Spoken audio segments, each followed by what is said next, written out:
thus far, we've pretty much been in each other's wheelhouse in terms of games that both of us like. So I wanted to change it up a little bit. Oh, I'm nervous, man. Yeah, so I am a huge point and click guy. You definitely are not.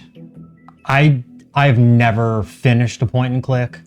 I can't even count on one hand the amount of point and clicks I've even tried. So I'm going to recommend that you play The Wolf Among Us.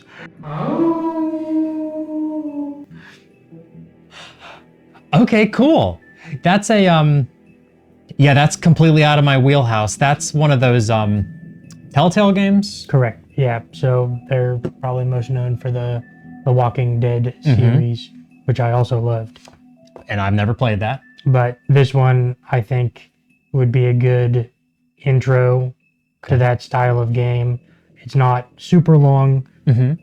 To me, I thought it was like a really cool story. Is that like a detective, like noir kind of thing? Correct. Yeah. So you play as the big bad wolf, and you're investigating some murders. Oh, cool. Before I try it, I'm curious.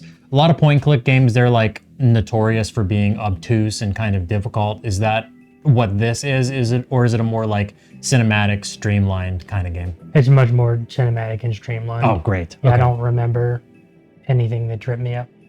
Oh, terrific. Okay, cool. I'm excited to play. Yeah, that'll be fun. All right. So up next, we're going to show some compilation footage of my opening hours of playing The Wolf Among Us for the first time. Some funny moments, hopefully I'll be able to capture while playing. And then we will regroup and talk about what I thought about the game once I have it beat. See you soon. So it looks like I can gently open the door or kick it.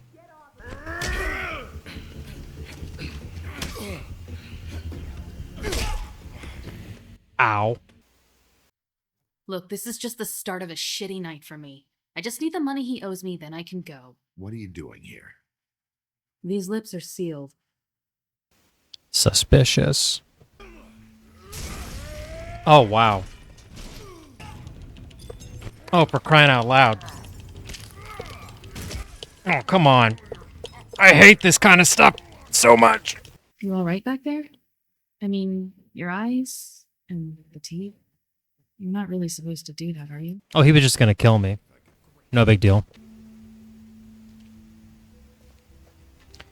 Do fables get lung cancer? I'm more worried about Toad and his kids. Toads before hoes. Mirror, mirror on the wall. Who has the best hair of all? Bigby does. You know the rule. I don't have time for this shit. Your impatience is callow. You're needlessly cruel, but have some respect. Oh, does it for make our him? history and Does it make rules. him say it? Mirror. Of which fable do you wish to know? I wish to know about the hoe that was with the woodsman before. Looking like a pack of goons. What is it? This gun was Oh, Walter P99. I thought public service was pure. You should stick it out. There are fables. She that thought give up a public lot service to was this pure. position, and it- Don't follow it's politics there, easier to Snow. something from the- Sure. Week from now, she'll be doing insider trading. I'd just like some help, and I'll be out of here. Well, I'd be willing to help you out of here. Would that help? The cigarettes are called Huff and Puff. That's great. Only thing I managed to get from it was a free drink every now and again. Not a good that did. Oh, that's not what I wanted to do. Oh, I thought glass him was like pour him a drink or order him a drink. Gosh dang it. Hang on. I decided to load my file. I did not like that I messed that up. I'm not going to pick the glass one option again because it's not pouring him a glass, it's hitting him with a glass.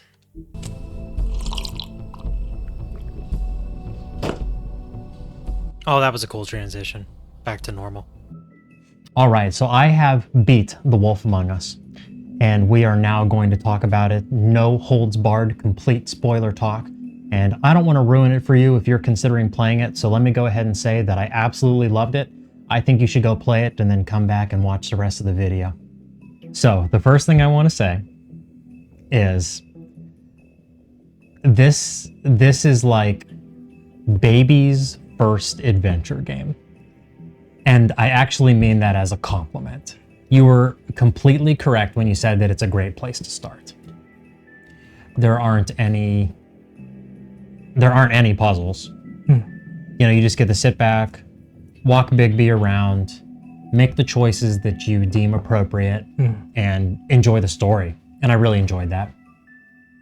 Yeah, I figured this would be, like I said in the intro, like a really good way to kind of get into the point-and-click genre. So I'm glad that it actually turned out that way. You didn't feel frustrated by any of the typical point-and-click frustrations. Yeah, no frustration whatsoever. This game's story was great. I mean, I like how it starts off like right off the bat. You roll up to the apartment with Toad, and the woodsman is just drunk and going off, and you get into a fight with the woodsman right off the bat, and you fall out of a window because I didn't realize. I didn't know what to expect. But you fall out of that window, you land on a car, and then the fight ends up where the woodsman gets his own axe jammed in his head, but it doesn't kill him. I'm like, oh, okay. So they are like extremely resilient to damage. So I was surprised at that. I thought that was pretty cool. Yeah, the first time I saw that, I was like, oh my gosh. Like, I knew it was like kind of a gritty detective, whatever. And then the first scene, right, you see the woodsman just get absolutely axed. Yeah. I was like, oh dang, it's gonna be like this. And then he just gets up and he's like, oh man, my jaw's broken, my axe is in my head. Like, I'm just upset about that. I thought that was really interesting and funny. Yeah, and you know what's so cool about playing as the big bad wolf for this is like everybody, they're afraid of you somewhat, and you're extremely strong. Like you're like even prior to transforming, you're a hard ass, and then if he gets angry enough to transform, people really can get hurt, or well, fables can really get hurt. And it's an interesting dynamic with how kind of the interpersonal relationships between all of the fables. It really is. Yeah, you know, the woodsman right off the bat, where he, you know, in the story, he saves Riding Hood from the big bad wolf.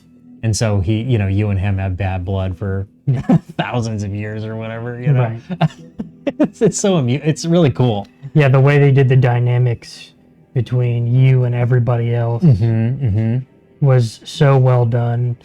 And seeing each fable and how they interact with each other, how they interact with you, it brought kind of this sense of, I guess, familiarity, right? So you're like, oh yeah, I remember that story from, you know, a childhood or whatever. Oh yeah, absolutely. Yeah, like one that comes to mind. It's so funny. You go back to your apartment and your pig buddy, Colin. You blew his house down, so you're doing him a solid. He could live with you. Exactly. Yeah. So they really knocked it out of the park with how they did the like interdisciplinary relationships or interfable relationships. Yeah, absolutely. Yes, Snow White is like your sidekick. Well, she's not really your sidekick. Like she, you know, she's like your manager, like at the office that you work at. You know, your whole relationship with her. Yeah, I like how even like the rules from these different fables are represented in the game. Like for instance, like the magic mirror. Right. You have to rhyme to it. Yeah, and like Bigby's clearly over it. Yeah, he's so irritated. He just kind of plays along and like says something kind of funny. Yeah, really, that was great comic relief, and it's cool that is respected in the game. The different stories and fables come from. Right. How did you like the first detective-esque scene? Right. So you show up to the apartment complex or hotel, whatever, and the one fable that you've talked to outside of the Toad's apartment complex has been beheaded, and her head is just chilling on the steps. So how did you like that initial detective sequence of follow the trail of blood? Yeah, I liked it. Yeah, I was surprised that she was dead so early in the story, and of all things, decapitation. And then you're like looking for clues, like who could have dropped this head off? You know what I mean? And I felt like a pressure, like time, like I better figure out what's going on here, so Snow White and me can pick this head up and you know, put it in evidence or whatever before the other fables see it. So I thought that was cool. Yeah, it was tense, and I really liked that segment. Right. And the first time you play through it, right, you don't know who's gonna get murdered first. Oh, I'm glad you said that, because I'm embarrassed to admit that the second death, I believed that it actually was Snow White. Oh yeah, yeah. I'm like, no, they killed her already. No. Right. But obviously it wasn't. But actually, that's really interesting and creepy. You know, it was a different person, but they used those glamour things to make the other girl look like Snow White. I thought that glamour idea was really cool. That these different, some of these fables have it more difficult than others because their natural form isn't human, right? Of course, like a Toad. Like the entire game, you're riding Toad. Like, Toad, get a glamour, man. You can't be seen. You're like a massive frog. You're gonna freak people out. Right. And he's you know, I had a lot of sympathy for Toad at the beginning of the game. Yeah. Mainly because his son is so cute. A little baby Toad. I thought Yes, TJ. Yeah, TJ, little TJ, and he has such a cute voice. So I was like sympathetic towards Toad, but cards on the table, I'll be perfectly honest with you. The entire game, all Toad had was excuses. He never got a glamour one time. He was starting to irritate me and blame everybody else other than him. By the end of the game, I sent him to the farm. I listened to Snow White and I sent Toad to the farm. That's cold. It was kind of maybe a simp move. Yeah, I don't remember. I haven't played through the game since probably 2014, so it's been, you know, over a decade. I don't remember what I did, but I do remember being extremely like upset because Toad is always kind of screwing things up. If you take like the first part, right, you can either go see what's going on that Toad needs help with in his apartment complex, or you can go to the prince's apartment of the fable that just got killed. Yeah. The donkey skin girl. Yeah. And I'm pretty sure I went to Toad. I did too. And then he's like acting like nothing happened, and you got to investigate his apartment to figure out like what went on. And you're like, okay, Toad. Catching him in all these obvious lies. And he just keeps denying it, when I could have been doing something more productive instead of getting lied to by Toad. Yeah, and yeah, I went to the murdered girl's apartment after Toad, and her husband ended up dying. I wonder if you can save him if you go there first. I believe you can. Wow. Yeah. Wow, and that's really early in the game. It is, yeah. And that's quite the choice. You know, as far as the choices, it's really fun, the choices you make in this game. Right. I did feel like it seemed like the obvious way the game wanted you to go is that they wanted you to try your best not to be the evil Big or bad aggressive big bad wolf. Right. Right. Did you make decisions like that, or did you kind of lean into his kind of aggressive side? If I remember right, I leaned into the aggression. Really? Yeah, I think I did like all the, I think, quote unquote bad choices. Wow. So anytime I could do violence or like, yell at somebody if they were being a turd. Uh-huh. Like, I took that. Really? Yeah, I took the completely opposite route. I was very diplomatic in almost every situation. There was one exception. Tweedledee is so irritating. He shows up, like the funeral with him and his brother with shotguns. They're dogging you the whole game. He sucker punches you in the alleyway and knocks you out. And pretty late in the game, you get in a fight with them where they're blasting you with shotguns and you're like transformed, like you're in your big like gray wolf mode. Right, like Bigby, he has like different like power, almost like it's Dragon Ball Z, where he's normal, and then he's got the mode where his arms are really hairy and his eyes are yellow and his face is kind of fuzzy.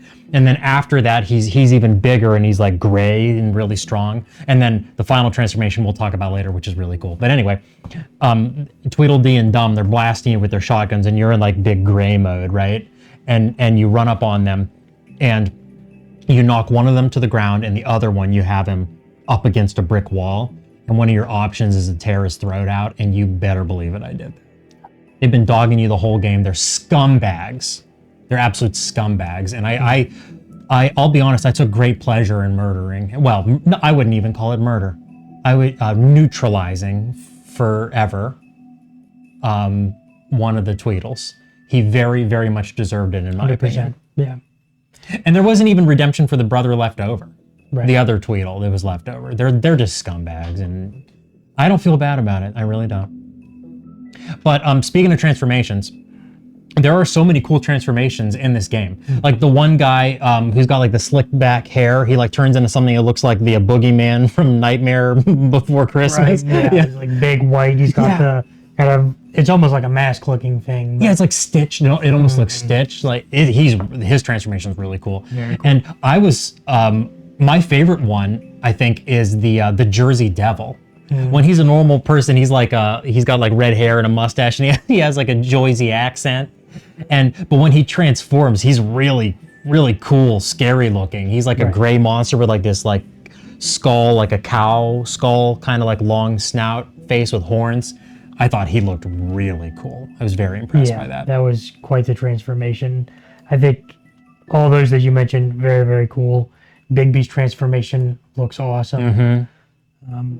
I think specifically about the part in the bar where he starts to transform. He's fighting the big like stitch face dude, and then after he's done beating him up, he like takes the drink, puts it down, and then he goes back to his like human form. I was so impressed by that. Right, so yeah, you beat up Gren, you neutralize him, and then you go back and the ogre bartender girl pours you whiskey, right, and you're still transformed, and you drink it, and the camera zoomed in on your hands, not your face, your hands, and the camera follows his hand down to the table, and when his drink gets set down, wham, he's back to human mode. I thought that was really, really, really cool. Very impressed by that. Were you surprised at who is the head of like Fabletown? You mean the villain running things from the shadows? No, like Snow White's boss. Ichabod? Yeah. Like, was I surprised that they picked him? Yes. I thought that was a natural pick. That was cool. Because he's like a slimy, you know, like nerdy, dorky, like irritating, like poor leadership kind of guy. Right. I thought that was a good pick. I thought it was interesting, like when Buffkin gets the Book of Fables, right? The picture that they have for him is him running from the Headless Horseman. He's like a chicken-hearted, wimpy kind of, Yeah, I think Bigby mentions like, there's your fearless leader running for his life. Oh, nice. Makes like a witty quip. Yeah, that was the right character to pick for a story like this because you're not supposed to like him. Right. You're supposed to find him irritating. And you know, and when you find out he's such a sick pervert creep, you know, like he like pays for those glamours and make the hookers look like Snow White. Yep. What a loser. He just should, all he had to do was just go to the gym. And he could find some fable for himself instead of the paper hookers and make him look like Snow White. It's terrible. Right, yeah, that was quite the the reveal, Mm-hmm. right? Mm-hmm. Like Snow White busts in, and you're like, wait a second. Yeah, when I thought she was dead, yeah, they got me. They got me. And it 100%. turns out, yeah, they just glamored somebody to look like Snow White. Yeah, that was really cool. Talking more about the beginning of the game, when you meet up with Beauty, she's like, hey, don't let Beast know that you saw me. And to me, I was curious, like, what could she be doing? Right. What route did you go down when you saw Beast? So I did Beauty a solid and I didn't say anything. And my thought process was, well, I don't know all of the reasoning at this current time, so I'll let her do her thing without Beast getting overly emotional. Well, it turns out he's a really emotional character, so I think I made the right choice with that. He just flies off the handle. Yep, when you finally all meet. He thought you were meeting up with Beauty, and he just attacks you. And then I love how strong. It's really cool how strong Bigby is, the person you're playing as in this game, because you're holding back in almost every instance in these different cutscenes. Like you could have killed Beast. You probably could have chopped his head off with your claws if you wanted to. It's really cool that I like how you try to negotiate your way through these different situations before it turns to tenderizing people with your fists. Yeah. Can you die in any of the cutscenes? Do you know? That I don't know. I don't remember ever dying. I didn't. I don't know if that's a possibility or not, to be honest. Okay. Yeah, a thought crossed my mind that would be kind of cool, where you could use your transformation status as kind of like a devil trigger in a cutscene to like save yourself from death. Just an idea popped in my head. That would be difficult too, because obviously the cutscenes they're directed in a certain way, and there's choice, but ultimately something has to happen in a specific way. If he's going to transform or not. I just thought that was kind of a cool idea. I thought that popped in my head that you could use that as a like get out of jail free card. Don't die. Boom, you can transform and keep the quick time events going. Those button mashing quick time events are brutal in this game. Yeah, they're not like as bad as Metal Gear on hard mode when you're trying to survive torture, or like when Solidus is choking you at the end of 2. But they're no joke. I was like mashing that, hitting that button as fast as I could, and it doesn't help those bastards at Telltale Games. The first one where you have to do that, you can't win it. The very first one where the woodsman is choking you, and you're wrapping that button as hard as you can, and then it's just regressing backwards, and then Bigby starts transforming, and and it's your first glimpse that he doesn't always look human. He can like power up, know, and that's when the girl axes the woodsman in the back of the head. Yeah, but I was mashing that sucker. I'm like, when you were playing through, I don't know if this is like something that you kind of caught on, but when you first initially meet the hooker that the woodsman is beating up, right? She says, "My lips are sealed." Yeah. And then the first time you go to the strip club and you're trying to talk to the girls, they say, "My lips are sealed" as well. The same phrase, and you learn that they have like this magic thing. The ribbon around their neck. They cannot. They literally can't. Yeah. Yeah, I don't know if you caught that while you were playing through. I didn't catch it until the game just straight up tells you.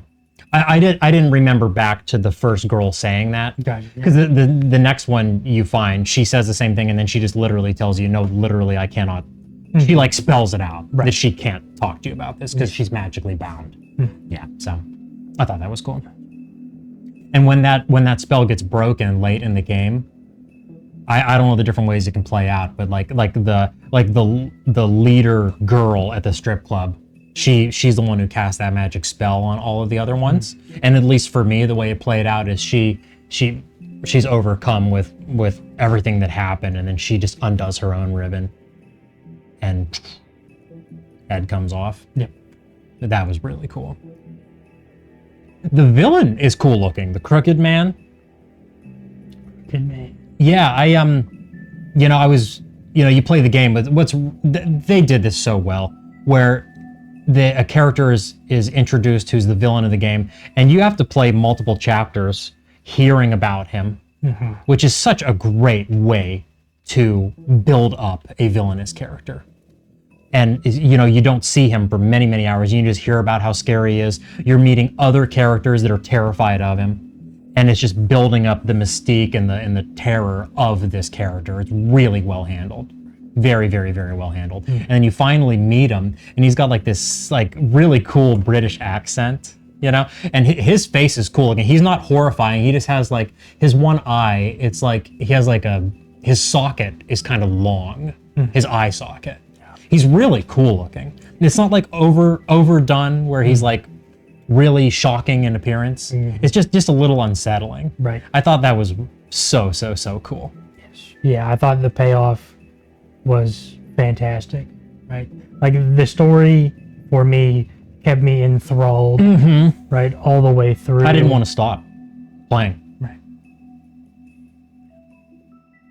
Yeah, speaking of the payoff, it's so, he's got like his hit woman, Bloody Mary, right? And I said I was going to talk about the final transformation. Let's talk about that. First of all, Bloody Mary, her transformation, I don't know if you remember it, she is so cool looking. Like when she transforms out, she has like shards of glass coming out of her body, and her eyes are like completely black, and blood is running down her eyes and out of her mouth, and she has sharp teeth.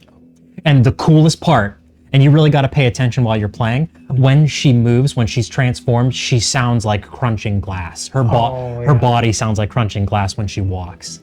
And I just thought that was just so unbelievably cool. I was really impressed by that. Right. And you're playing the whole game, right? And this is the finale. You're having your showdown with Bloody Mary. She like splits into a whole bunch of copies of herself, and you're fighting her.